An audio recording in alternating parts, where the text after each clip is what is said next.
चलिए, तो सिलेबस के हम सेकेंड फेज़ में हम बात करते हैं। अभी तक हम लोगों ने सिलेबस के जो 4 भूगोल के प्रमुख अध्याय हैं उनके बारे में हम लोगों ने बात की थी।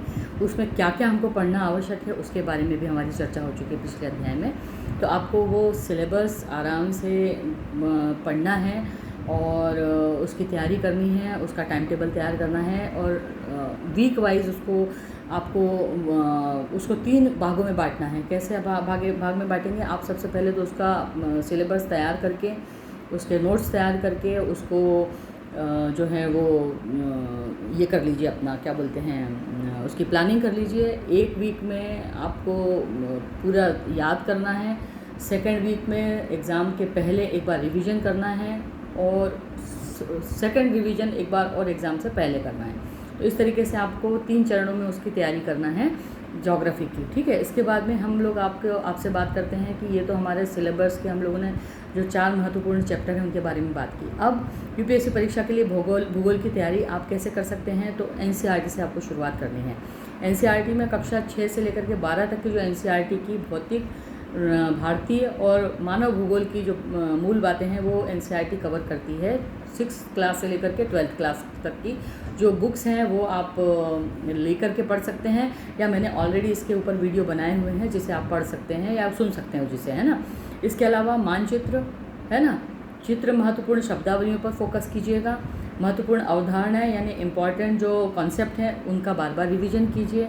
इसके अलावा मानक पुस्तकों का संदर्भ लीजिए, है ना। जैसे भौतिक भूगोल जो है, भारत एवं विश्व के भौगोलिक भूगोल की अवधारणा की समझ के लिए जो भौतिक भूगोल है उसकी अगर आपको बुक मिल जाती है वो लेकर के आइए, उसे पढ़िए। इसके बाद में एटलस जो इसमें भारत और विश्व के मानचित्र का अभ्यास हो वो आप पढ़ लीजिए, ठीक है। इसके अलावा आप जो ये क्लासरूम मेरा मैं इंस्टा पर और यूट्यूब पर मैंने अवेलेबल कराया है आपके लिए, आप उससे भी सहायता ले सकते हैं, ठीक है। उसके बाद में करंट अफेयर्स को भी साथ साथ में जोड़िए। भूगोल में करंट अफेयर्स में the Hindu, the Indian Express, Jagran या दैनिक भास्कर जैसे अखबारों को आप पढ़ सकते हैं। इसके अलावा आर्थिक सर्वेक्षण के लिए जो इंडिया ईयरबुक आती है या पर्यावरण की रिपोर्ट है या सरकारी रिपोर्ट्स का भी आप संदर्भ ले सकते हैं। इसके अलावा मासिक करंट अफेयर्स की मैगजीन्स आती हैं, ठीक है, आप उनको पढ़ सकते हैं या स्मार्ट क्विज़ के थ्रू भी उसका अभ्यास कर सकते हैं। मानचित्र आधारित अध्ययन जो चौथा फोकस पॉइंट हमारा होना चाहिए वो ये है कि नियमित रूप से भारत के और विश्व के मानचित्रों का आपको अभ्यास करना आवश्यक है। उसमें आप समझेंगे कि महत्वपूर्ण नदियाँ कहाँ से बहती हैं, महत्वपूर्ण पर्वत श्रृंखलाएँ कहाँ कहाँ हैं, राष्ट्रीय उद्यान कहाँ कहाँ हैं, औद्योगिक क्षेत्र कहाँ हैं, ठीक है, इनका आपको लोकेशन समझ में आएगी। इसके अलावा जलवायु पैटर्न, महासागरीय धाराएँ, व्यापारिक मार्ग, उनको समझने के लिए भी मानचित्र का आप उपयोग कर सकते हैं, वो भी बहुत आवश्यक है, ठीक है। उसके अलावा जो है पिछले 5 वर्षों के जो प्रश्न हैं उनको आप निकाल लीजिए, उनके मॉक टेस्ट करके उनको टेस्ट करके उनको हल कीजिए। आप कोशिश कीजिए कि पिछले 10 वर्ष के अगर आपको प्रश्न पत्र मिल जाते हैं तो बहुत ही अच्छा है, ठीक है।